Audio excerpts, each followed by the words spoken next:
If you had the opportunity to ride the Holy Grail of 125 two-strokes, you'd take it, right? This is the real deal. A Pro Circuit Kawasaki KX125 from 2001, bought directly from Mr. Mike Brown. And today, we're going to take it for a spin.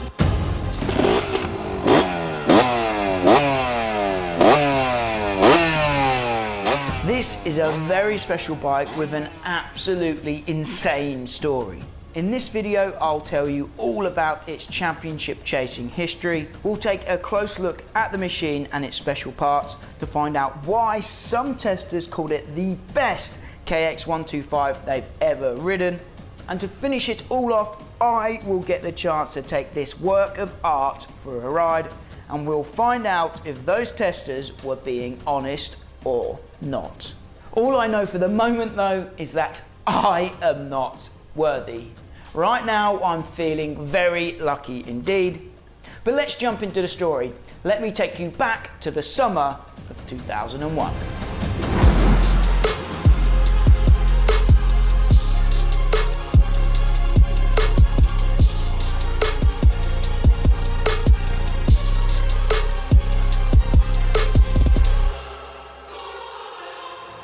To begin, let me set the scene for what is about to become the most dramatic AMA title fight in the history of the 125 class. And to do that, we actually have to rewind a couple of years to the late 1990s. As we know, at that time, Mike Brown was a 125 specialist, but after riding for the Honda of Troy team in 94, 95 and 96, Mike actually became one of the few riders of the day to point out of the 125 class under the AMA rules of the time. And as preparations were underway for the 1997 season, Mike couldn't find a ride. All of the 250 team spots were taken. So he packed his bags and headed to Europe. To be eligible to race in the 125 class in the States again, he'd have to miss 2 years of AMA racing. Mike would go back and forth a bit, but ultimately he would stay in Europe and stay racing in the 125 World Championships into the new millennium. And he would come close to clinching a world title as well. He was third in the world in 1999 and in the year 2000. Brown's main rival during that time, and the guy that won the 2000 125cc World Championship, was a South African teenager racing for KTM called Grant Langston. Meanwhile, over in the States, a lanky kid from Maryland was staking his claim as the fastest 125 rider in the world. Travis Pastrana won the AMA National Championship in the year 2000 for factory Suzuki. During this time, KTM were re-establishing themselves as serious contenders in Europe, and they were about to go on an all-out assault to try and conquer the all-important American market. And Grant Langston was the guy they chose to help them do this. And as it turns out, Mike Brown was also part of that plan. Initially, Brownie had signed up to race for the Orange Brigade alongside GL in the States in 2001. But at the very last moment, he changed his mind and instead chose to ride for Mitch Payton and the Pro Circuit Kawasaki team. And so the stage was set. Pastrana, Langston and Brown, arguably the three fastest 125cc motocross racers in the world, were destined to meet in the summer of 2001.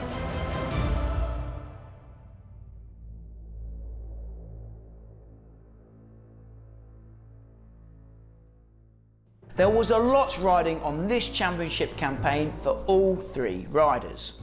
19-year-old Grant Langston had the weight of KTM on his shoulders as they hoped to win their first ever AMA championship and break into the ever-crucial US scene. 17-year-old Travis Pastrana was trying to prove to himself, his team and the establishment that he could balance racing with his other madcap pursuits. And finally, 29-year-old Mike Brown had the pressure of performing for Pro Circuit. Even back in 2001, PC had a storied history with a prestige and championship pedigree that was hard to ignore. Their riders were expected to win, But at that time, they were in a bit of a championship dry spell, and Mike Brown was their bet to end it. The reigning world champion started the season off hot. He swept the opening 2 rounds, winning all 4 motos at Glen Helen and Hangtown. And the only man that could keep Langston in his sights was Brownie. He went 2-2 at the Glen Helen season opener, but disaster struck at Hangtown, where he would score no points at all. Meanwhile, Pastrana's RM125, when compared to the Kawasaki and the KTM, seemed completely outmatched at the opening 2 rounds. Pastrana finally joined the fight at High Point for round 3, where he won both motos, and he was joined on the overall podium by Mike Brown, who was second on the day. By this point, the big 3 had established themselves as the true title contenders, but as the series rolled into Southwick for round 4, things would take a dramatic turn. Grant Langston crashed in practice and severely separated his shoulder, and he was in major pain for the rest of the summer. And I imagine that made the weight of KTM on his shoulders feel even heavier. Pastrana crashed in race 1 at the Wick, which allowed Brownie to run away and take the moto win.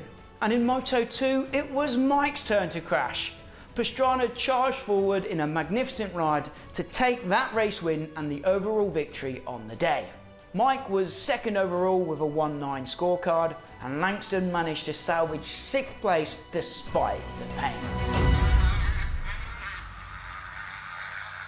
Mike Brown dominated at Budds Creek to take his first double victory of the season in Pastrana's own backyard.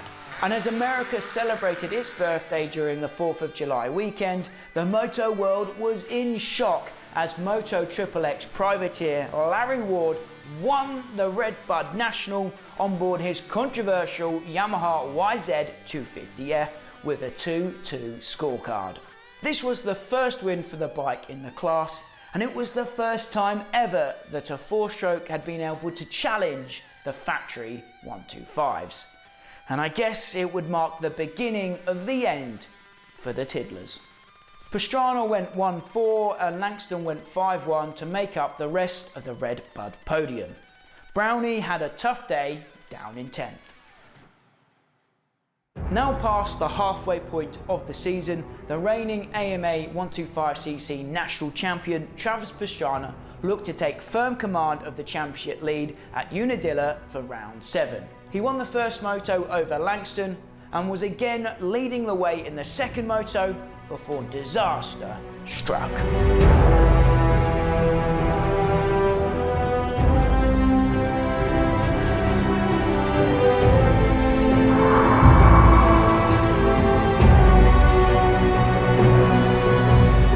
Travis had a huge lead on the last lap of the last moto, but he went over the bars in a massive crash and was knocked out cold. Langston would capitalise to take the race win and the overall victory.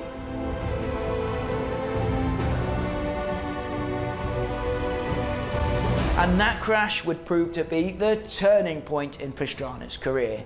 He would never win another race.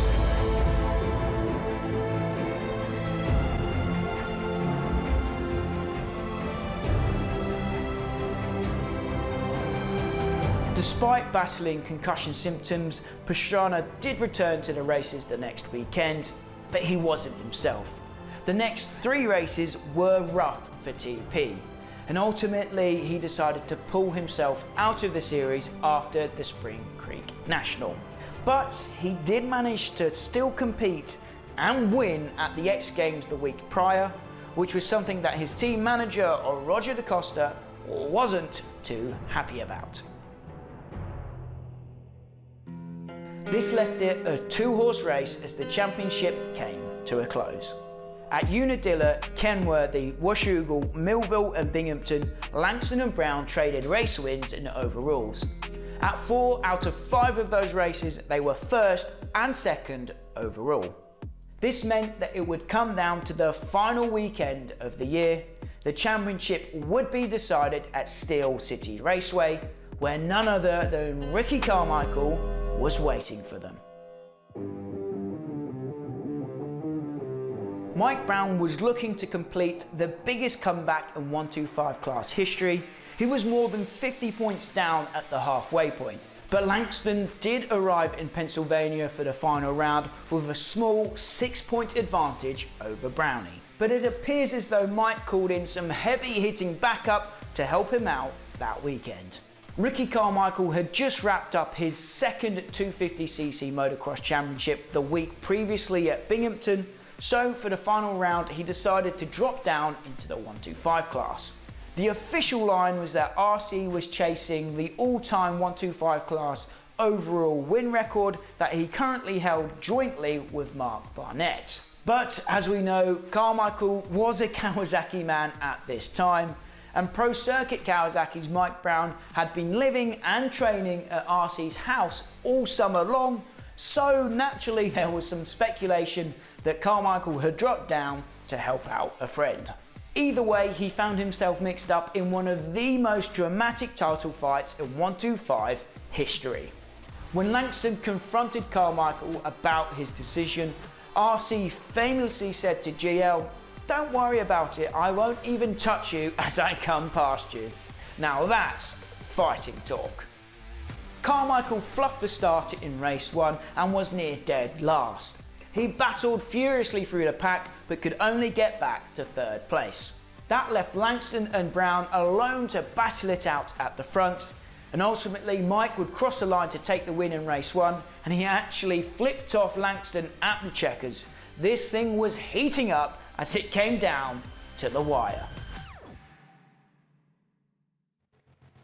But Langston still had hold of the points lead as they lined up for the very last moto of the season. Even if Brownie won, a 3rd place would wrap it up for the South African. This time RC had a much better start. He passed Steve Boniface on lap 1 to take the race lead, and he never looked back. Meanwhile, Brownie went down on the first lap and was buried in the mid-pack.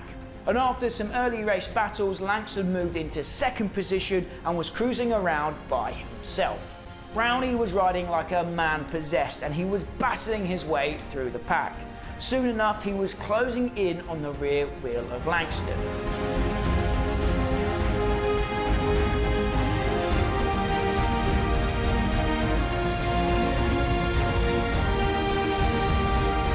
But Langston was just minutes away from claiming KTM's first ever American title when disaster struck.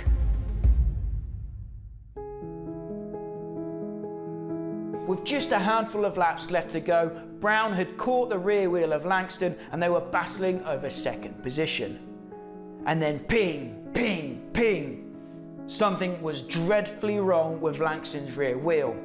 Brown made the pass and Langston started to look down at his bike and slow off the pace. The spokes were breaking and eventually the rear wheel of that KTM collapsed.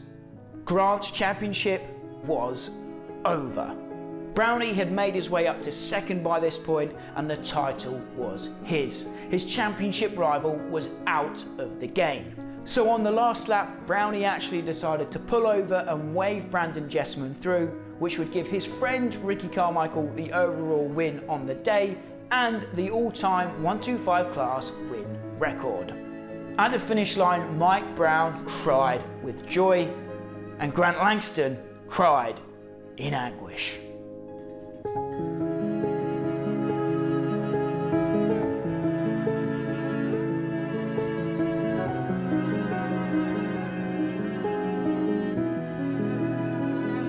The 29-year-old Mike Brown had done it. He had defeated both the reigning world champion and AMA champion to win the 2001 125cc motocross championship on this very bike before us today. But what actually makes this bike so special? How was Mike able to defeat the might of KTM and the freakish talent of Pastrana with this machine? Let's take a close look and find out.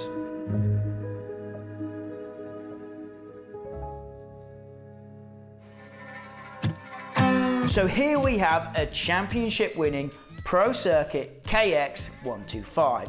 which I can quite confidently call the Holy Grail of 125 two-strokes. And don't just take my word for it. Back in the day, Motocross Action used to test all of the Pro Circuit race bikes, and they said that none of them hold a candle to this bike of Mike's. So what is special about it? Well, obviously there's a load of properly tricked bits and bolt-on parts from Pro Circuit, which are available for the normal guy to buy, but there's also some true money can't buy factory parts as well. Pro Circuit were given works tyres by Bridgestone, and the magnesium hubs came straight from Kawasaki, Japan. The transmission was also special, having a higher first gear than the standard KX125. This machine did start as a stocker though, but it was ripped apart by the Pro Circuit mechanics before it was ever run in. Right away, the frame was re-welded, gusseted and repainted. The engine cases were split and put back together with the works transmission installed.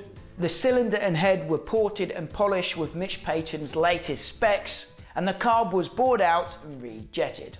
Endless hours were spent on the PC dyno and at the test track to get this thing running perfectly, and that's where the real Pro Circuit magic comes from. Like I said, this bike is dripping in trick bits. The Pro Circuit carbon fibre silencer is beautiful. They swapped out the OG brake line for a stainless steel one. The plastic throttle tube was switched out for an aluminium unit, and of course the standard foot pegs were replaced with titanium ones. Obviously the power to weight ratio was paramount in the 125 class, so the team tried to shed weight wherever they could. The mag hubs and engine cases helped them do that of course, as did the titanium pegs, but even the graphics were thinner and they got rid of the frame guards as well. As I mentioned earlier, MXA got the chance to test this bike in the summer of 2001, and they were amazed how much power that Pro Circuit could get out of a KX125. The earlier Pro Circuit 125s had great peak power, as you would imagine, but the power band was actually so narrow that it took a unicorn like Carmichael to really make them work. This bike was much more usable. By no means was it designed for a novice rider, but in the hands of a decent rider, it was an absolute weapon. However, as was the case with all KX125s back then, it had no bottom end. The power came in the mid-range and would carry on singing right through to the top and beyond without losing any steam. No one was going to outpull Mike up the hills, that's for sure. The higher first gear in that works transmission was needed because there was no bottom end, and first gear was actually needed and used more often. In terms of suspension, they said the Showa setup was almost perfect and handling was a dream. Apparently the stock KX would not carve inside lines, but the PC version would go wherever you wanted. Motocross Action concluded their test by saying that this bike right here is the best Kawasaki 125 they've ever ridden. And that's not mentioning just how goddamn beautiful it is either. And now, and I can't quite believe I'm saying this, it's my turn to take this priceless piece of motocross history for a ride.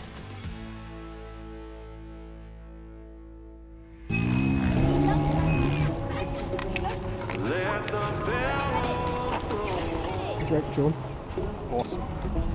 We're like kings today, mate. Kings. Let the fire grow.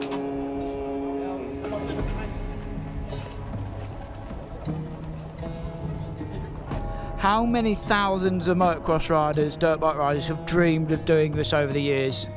It's not lost on me how special this is. So a big thank you has to go to S.Briggs Commercials, S.Briggs, for giving us this opportunity today.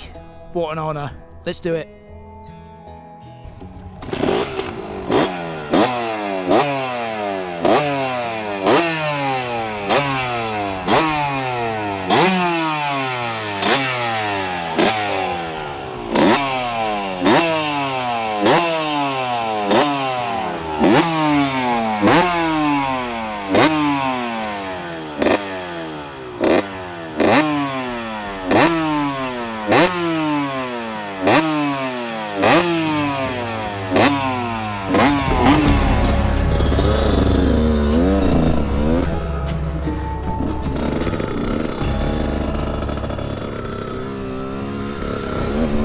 we go then.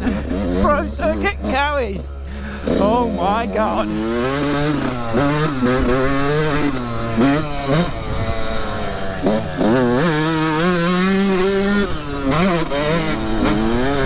Oh my god. This feels so good in the turns, man. Planted.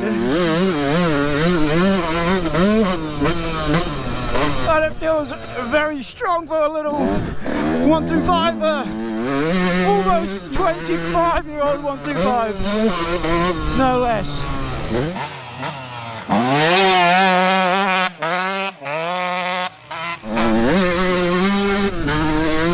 Obviously, I'm trying to be as respectful as I can,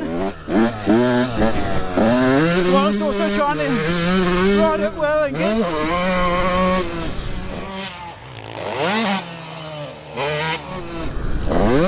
get some cool footage.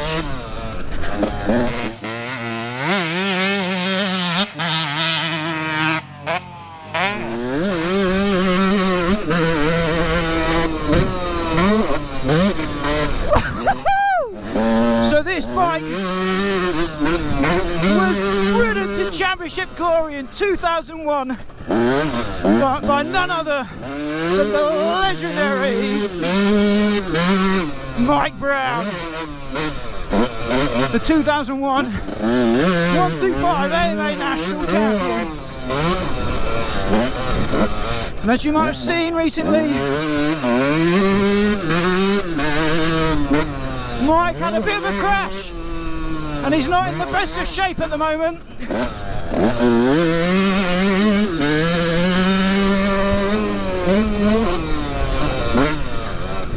And there is a Road to Recovery Fund page set up for him that I will link down below.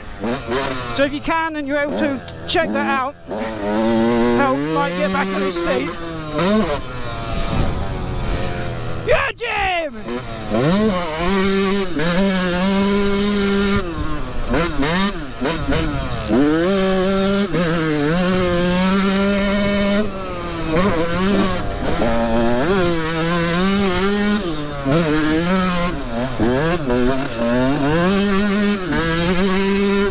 Bubba scrub!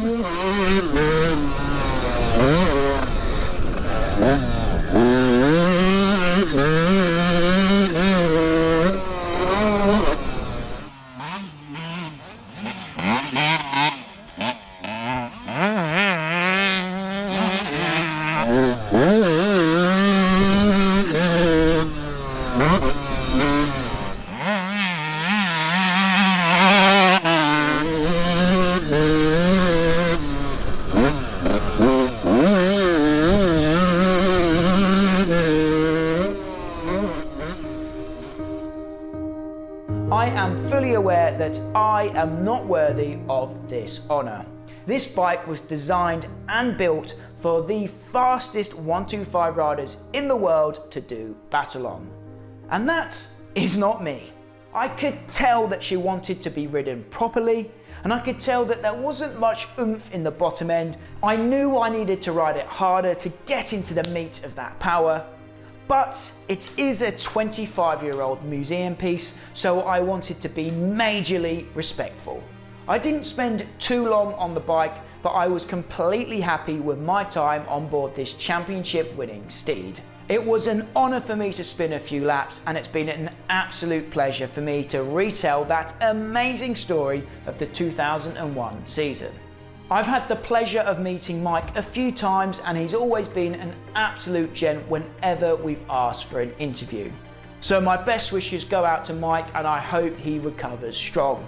Like I said before, I've left that Road to Recovery link in the description down below if you guys want to check it out. But there we go guys, you've been watching 999 Laser, and today I've been one lucky son of a gun.